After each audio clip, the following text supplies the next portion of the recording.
Welcome to my views and news. Monday's second video viewers. Firstly, Kenyan Supreme Court ruled just a few minutes ago about election results case filed by Raila Odinga. Secondly, Addi Arkay town.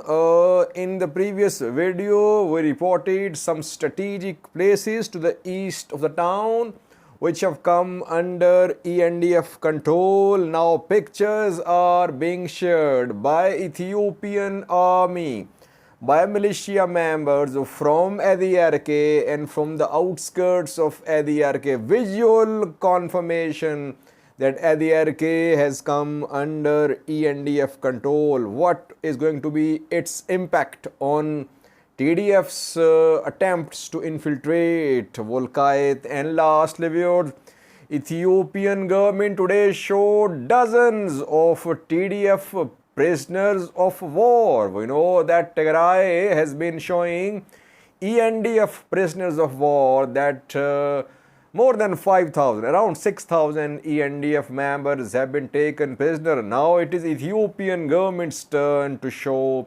TDF prisoners of war. We have pictures and details for you. Firstly, viewers, Kenya. We know that on the 9th of August last month, presidential election was held in Kenya. William Ruto and Raila Odinga were two main candidates. On the 15th of August, election result was announced and William Ruto was declared winner, but some election commissioner disagreed with Chief Election Commissioner. Raila Odinga filed an appeal with the Kenyan Supreme Court, and Kenyan Supreme Court just an hour ago announced the verdict. The verdict is in favor of William Ruto. William Ruto, after the court decision, in a message said that it became possible with God's help. Raila Odinga and his deputy also spoke. Raila Odinga, though he disagreed with the decision, but he announced to respect the decision. It means that the issue has come to a close. William Ruto is now the next president, serving current president of Kenya, fifth president of Kenya. And we know that in 2017, when election was held, it was challenged at the Supreme Court. Supreme Court nullified that election and Supreme Court ordered re-election. But this time, Supreme Court has ruled in favor of William Ruto, though Supreme Court in its judgment said that there was a need for reforms to make election more transparent. Now question, viewers, is what is going to be the impact of William Ruto's election as the president on the region, on the Horn of Africa? In a separate video, we'll have a detailed look at this change in Kenya. I personally think it will lead to some regional changes as well. Though William Ruto was deputy president of Uhuru Kenyatta, outgoing Kenyan president, but we know that he disagreed with Uhuru Kenyatta on several issues. And what is going to be its impact on Tigray conflict, on Kenya-Somalia relations, on the fight against Al-Shabaab, several issues. In a separate video, we'll try to analyze these issues. So far, William Ruto is now the president of Kenya for this term. Secondly, viewers, Addi Arkay town, visual confirmation. Since yesterday, we have been hearing that Ethiopian National Defense Force had entered Addi Arkay.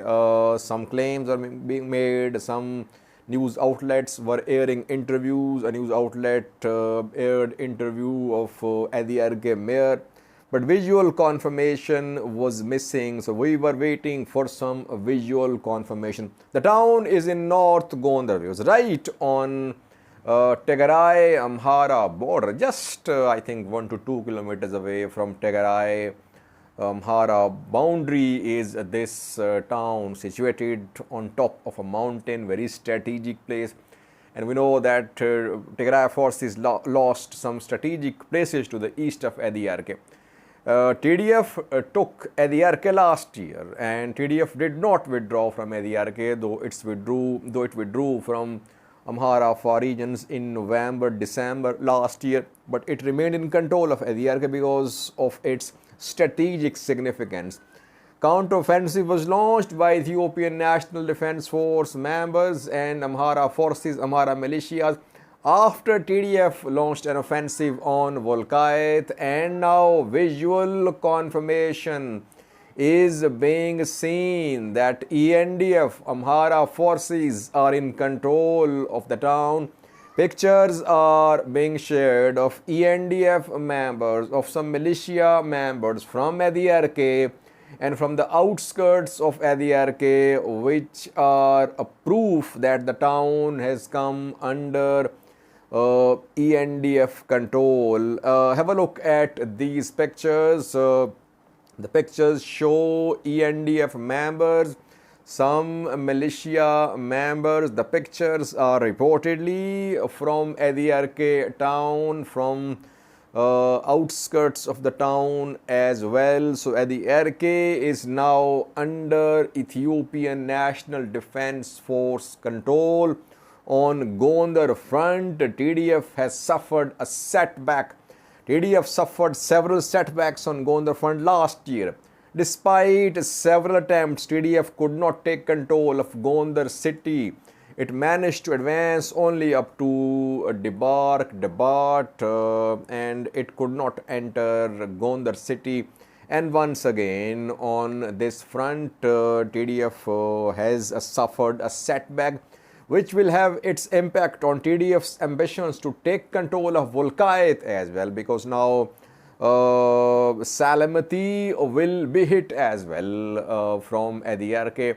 And some pro-government news sources claim that ENDF has already entered Salamati, but we try to share the news after confirmation, now visual confirmation, that ENDF and Amhara forces have retaken Addi Arkay town, a blow to Tigray forces. We are hearing reports about fighting, about some developments on Western front too, but let me clarify one thing, that it's a very rapidly evolving situation. So it would be better if we work on these developments, get some confirmation, and then share news with you.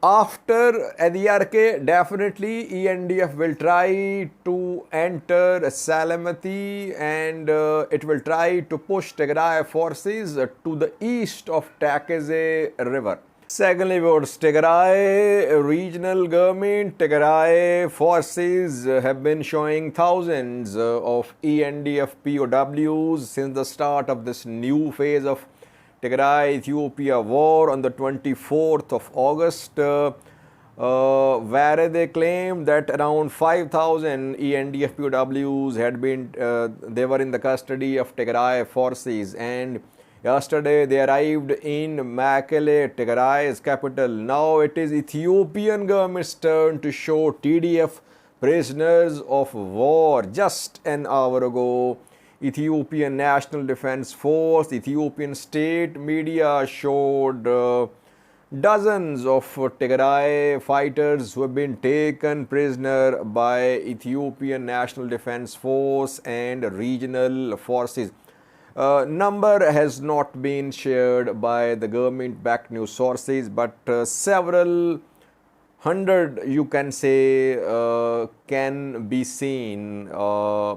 And ENDF is making a claim based on the statements of these POWs that they were forced to join the forces and they want an end to this war. But as I always say, that statements of POWs should never be taken seriously. They should never be considered as a basis for analyzing a situation. These POWs are under duress. Whatever they are told, they'll say. So we cannot just believe what they are saying. But ENDF is further claiming that these POWs were found drugged, that Tigray forces were using some special drugs, and then the fighters were being drugged, and then they were being sent to front lines. Again, a claim being made by Ethiopian National Defense Force. So both sides are now sharing prisoners of war. TDF has shown more, definitely, but ENDF has come up as well with hundreds. It means that both sides are making claims about battlefield gains, and situation varies from front to front. We cannot in just one sentence conclude the entire situation. Situation will keep on changing. We'll have to wait and see. TDF advanced on Kobo front, but TDF suffered a setback on Addi Arkay front. TDF advanced towards Lalibela, it retreated, and then ENDF advanced towards Abergale. It had to then try to save Sikota. It managed to save Sikota. Western front very volatile. In the next video, we'll discuss what is happening there. Overall, it's a very rapidly developing situation. Let's not conclude what is going to happen in coming days. Thanks for watching.